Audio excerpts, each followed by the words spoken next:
মগরাট পশ্চিমের আমাদের নেতৃত্ব আইএসএফ এর আজিজুল হাসান, উনি আপনারা জানেন যে মোটামুটি রাজ্য জুড়ে মমতা ব্যানার্জি সরকার তিনি 20 লক্ষ ঘরের একটা অ্যালট করেছে, ঘর বিভিন্ন জায়গায় দিচ্ছে। এই মগরাট পশ্চিমে এমন একটা বাড়ি যেখানে একদম মানে জীর্ণ অবস্থা, সেরকম একটা বাড়িতে গিয়ে আজকের ভিডিও করেছিল এবং সেটা রাজ্যবাসীর কাছে জানাতে চেয়েছিল।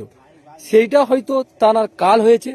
তো আজকের রাত্রেবেলা হঠাৎ প্রায় 8টা সাড়ে 8টা নাগাদ মানে টিএমসির দুষ্কৃতী বাহিনীরা তারা এসে মানে অত্যান্তরে মারধর করে এবং সেই মারধর করার পরে এবং তারা নাক মুখ ফ্র্যাকচার করে দিয়েছে।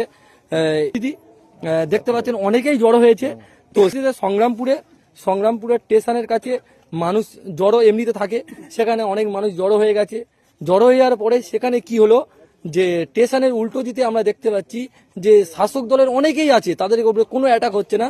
মিলিটারি ফোর্স কি করছে না, আমাদের যারা আইএসএফ এর যারা হচ্ছে কি সমর্থকরা যারা হচ্ছে কি আজিজুল হাসানের মারার জন্য তার কাছে গেছে, তাদেরকে অত্যান্তরে লাঠিচার্জ করেছে এবং এই রাত প্রায় 10টা 11টা বাজে এখনো পর্যন্ত সবাই রয়েছে। আমরা এই হচ্ছে কি রাজ্যের পরিস্থিতি।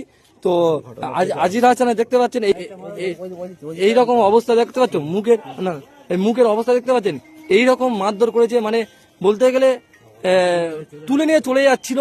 তো যাক, মোটামুটি সেই মুহূর্তে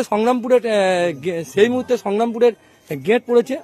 গেট পড়ার জন্য শুধু অটো থেকে নামিয়ে নিতে পেরেছে ছেলেরা, নচেত মানে হয়তো যায় না, ওনাকে হয়তো ফেরানো যাবে কিনা এরকম পরিস্থিতি হয়ে গেছিল।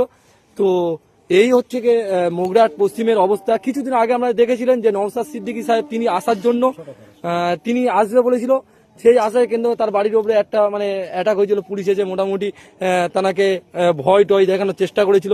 আজকের এই পরিস্থিতি দেখতে পাচ্ছেন কি অবস্থা, কি হয়েছিল, কি ঘটনা, আসল ঘটনাটা পোস্ট করেছিলাম ভিডিও করে যে যারা যারা এই যে ঘরের জন্য না ঘর এসছে টাকা, কেউ 20,000 টাকা চাইছে, 10,000 টাকা চাইছে মেম্বাররা বিভিন্ন, সে যে দলেরই মেম্বার হোক।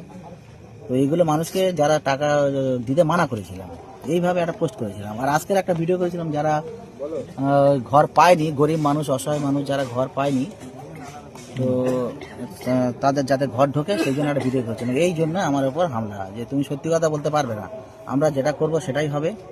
কারা এসেছিল? ওরা তৃণমূলের মেম্বাররা, তৃণমূলের সব যারা শাসক দলের সব যারা আছে।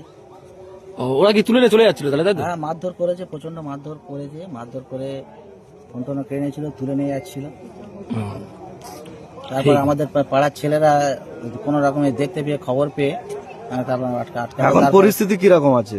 পরিস্থিতি বলতে তো মানে পুরো স্টেশন অবরোধ করা হয়েছে। আমাদের পাড়ার ছেলেরা স্বতঃস্ফূর্তভাবে, গ্রামের মানুষ যারা মহিলা, আমাদের সব গ্রামের যারা মেয়েরা রয়েছে, ছেলেরা রয়েছে, প্রচুর মানুষ সব পাড়ার সব ক্ষোভে বিক্ষোভে ফুঁসছে যে কেন এটা করলো। মগরাহাট পশ্চিমে যে থানা রয়েছে, সে থানা কি করছে? পুলিশ এসে পাড়ার লোকেদের আবার লাঠিচার্জ করছে। কেন? এইটা এই রাজত্ব, এই হচ্ছে ব্যাপার। পুলিশ দলদাস হয়ে গেছে, দল যা বলছে পুলিশ তাই শুনছে। গ্রামের মানুষের অধিকার শূন্য হয়ে গেছে।